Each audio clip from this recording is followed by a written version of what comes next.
Okay, number 3. The question I was asking, why did the Prophet Muhammad marry so many wives? I think I've dealt with this question many times over. And if there is a need, we have to do it again. I'm not tired. We don't get tired. The du'at don't get tired of answering the same question. I know it is something that they used to bring it. It is sort of like a recycled question that the missionary keep bringing it up. And those who have Islam, to hate Islam, they bring this question all the time. So we have to ask, I'm going to answer the question again. Why did the Prophet Muhammad marry so many wives? All right. Now, in the book of Deuteronomy 25 verse 15, I believe, it is said, if a man have 2 children and one of them came about from the wife that he hated, that means they have to have more than one wife. Now you tell me, how many wives does Abraham have? Why don't you talk about that? The first wife Abraham had was who? Sarah. We call it in Islam Sarah or Sarah. Number 2, he had Hagar or Hajara. That's 2 wives.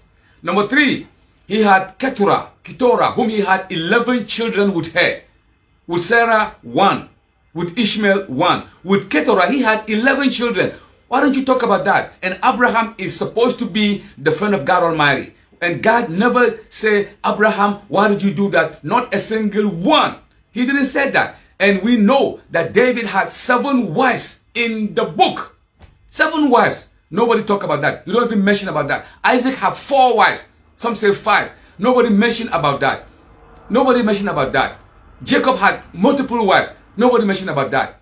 Nobody. Solomon had 1,000 wives. 1,000 wives. 700 wives and 300 concubines. Oh my God. How many mother-in-laws and father-in-law? You do the math and tell me. Muhammad, yes, he married more than 1. At the time that Muhammad came, people have multiple wives. Many. He reduced it from the divine law to be 4. So those who have more than 4, they are forced to reduce those wives. Number 1, the first wife that the Prophet married, he married a woman that is 25 years older than him. And he stayed with her for 15 years. After she passed a long time ago, Muhammad began to marry. The first one he married because most of the women that Muhammad married were from his friend who went to war, and eventually they died.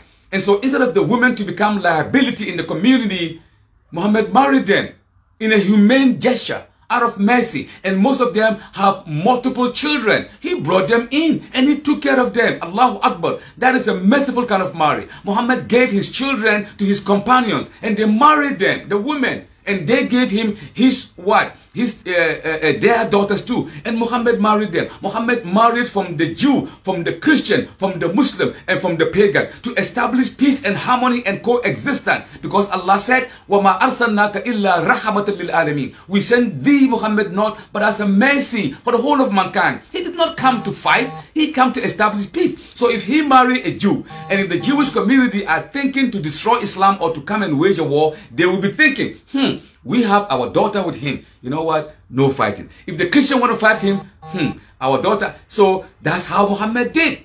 That's what he did. And if it is true that Muhammad is out to get women and marry, if that is his agenda, he was the leader of the whole Arabian Peninsula. Why didn't he get young, crispy, young children, women, 12, 13? Why didn't he marry that? He have all the women at his disposal. But no, all of them were married before. Some are multiple married. Eventually he married them. Is this the hallmark of someone who is out to lust himself as you propose? No.